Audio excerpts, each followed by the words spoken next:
Irene Adler is a fictional character in the Sherlock Holmes stories written by Sir Arthur Conan Doyle. She was first featured in the short story A Scandal in Bohemia, published in July 1891. She is one of the most notable female characters in the Sherlock Holmes series, despite appearing in only one story, and is frequently used as a romantic interest for Holmes in derivative works, though in the story it is made clear that Holmes is only impressed by her resourcefulness and intelligence.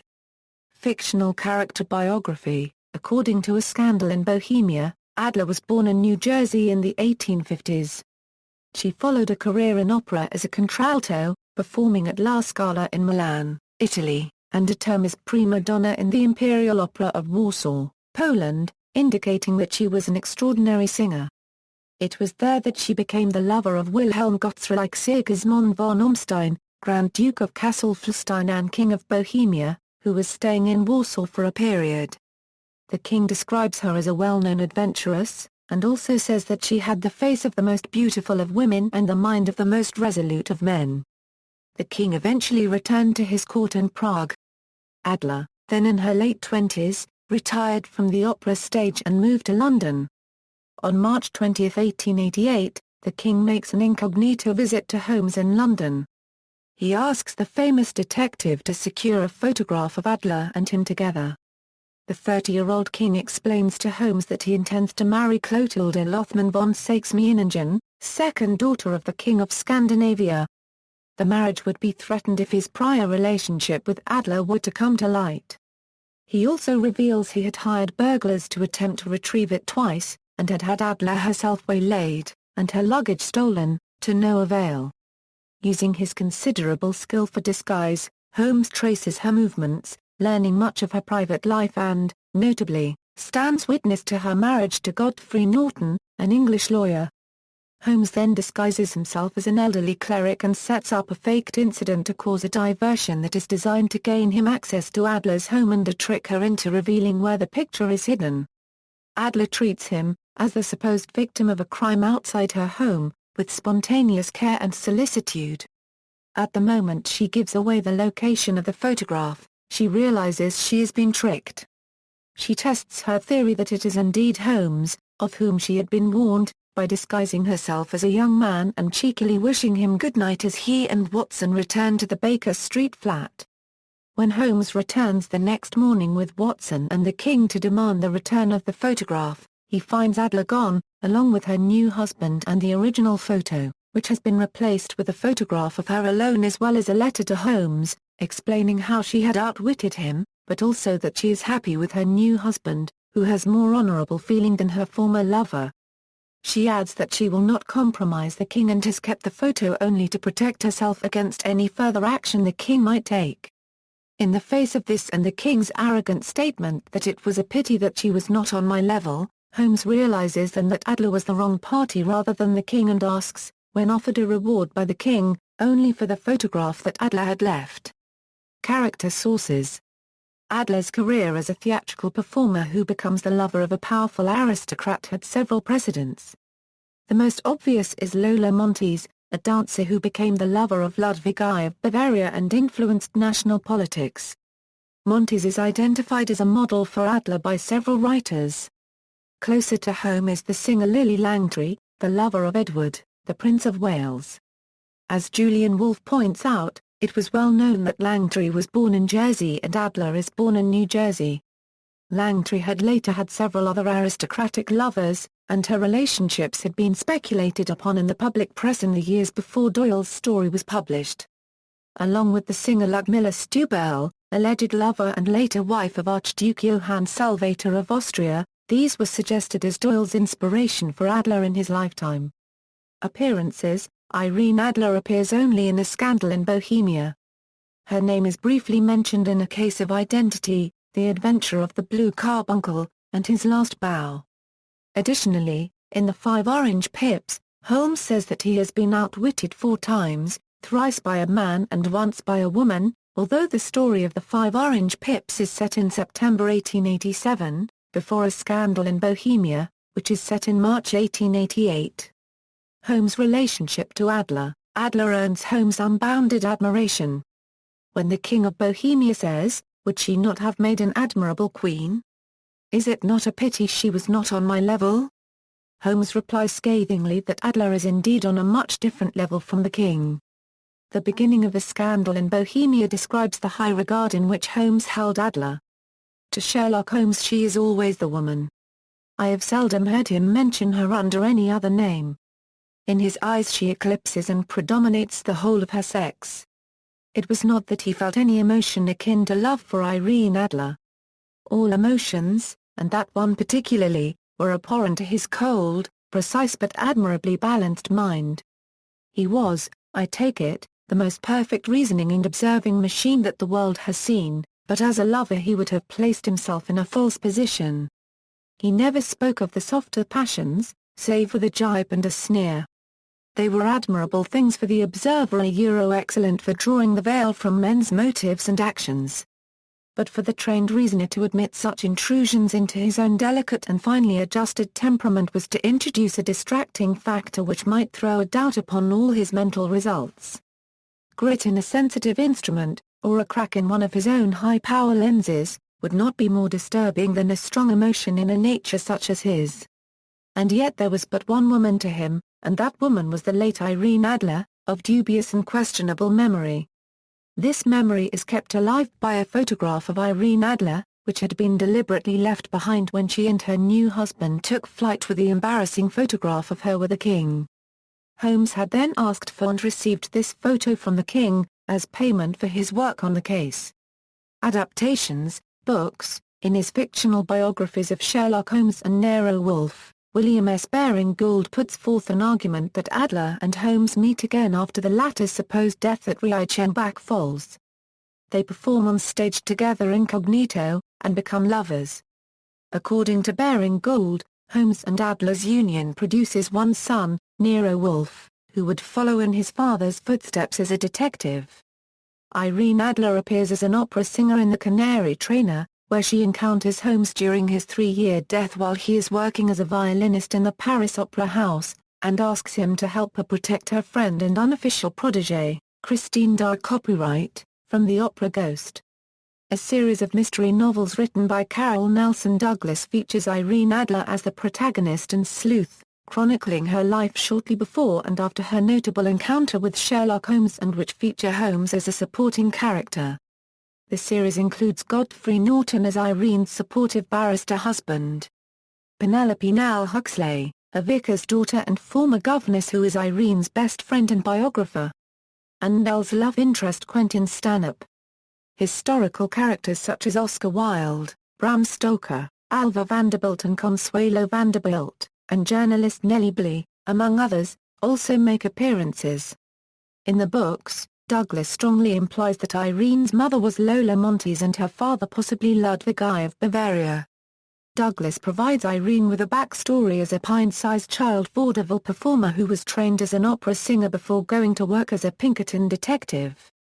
In a series of novels by John Liscott, it is stated that Adler and Holmes had a son, Auguste Lupin, and it is implied that he later changes his name to Nero Wolfe. In the 2009 novel The Language of Bees by Laurie R.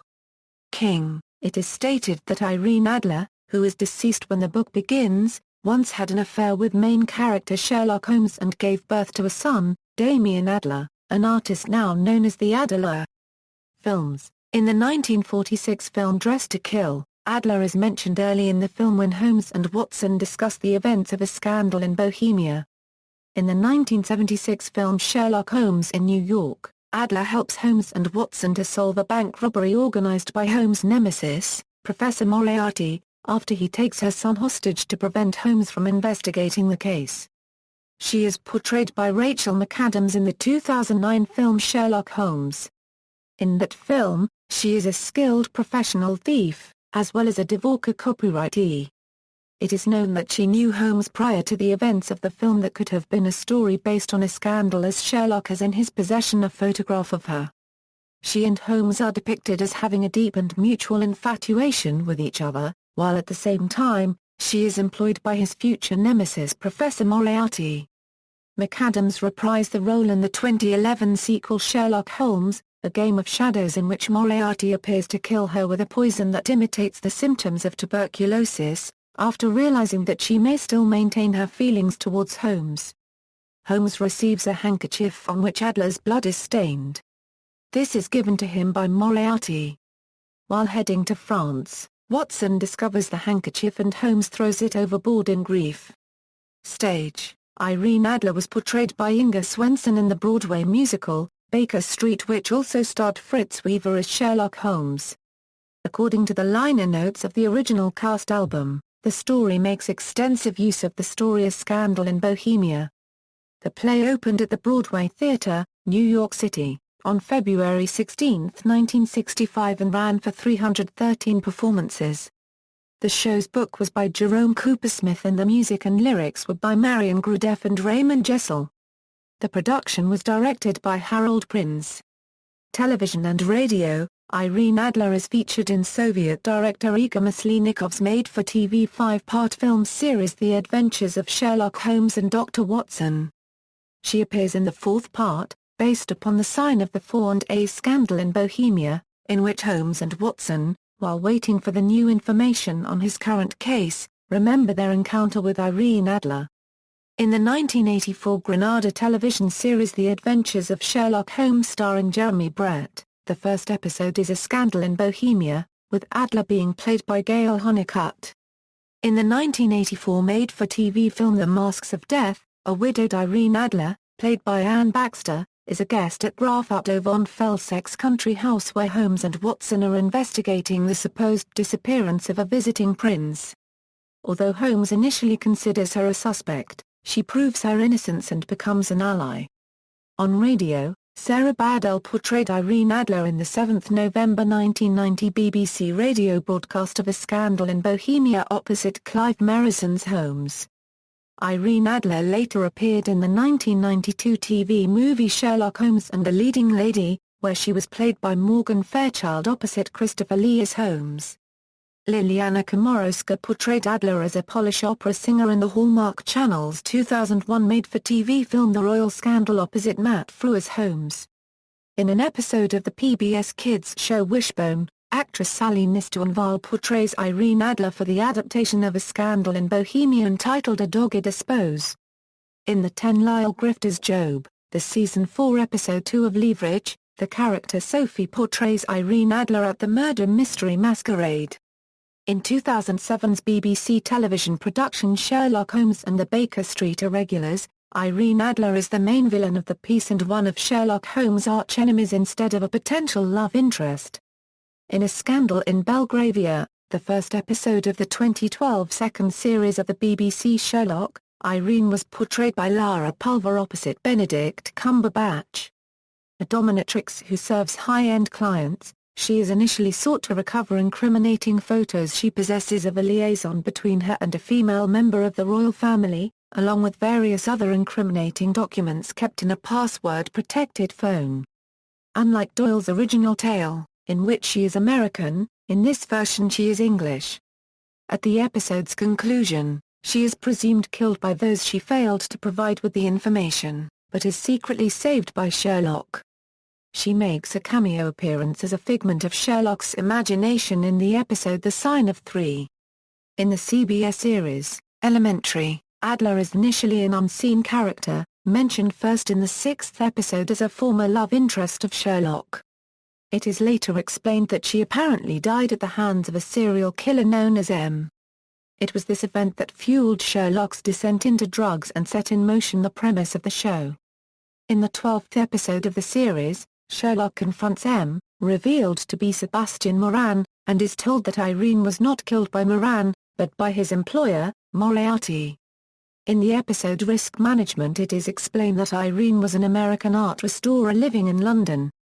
In the end Holmes discovers she is still alive, having been kept in a dilapidated house by Moriarty for reasons unknown. Natalie Dormer played Adler in the final 3 episodes of the season.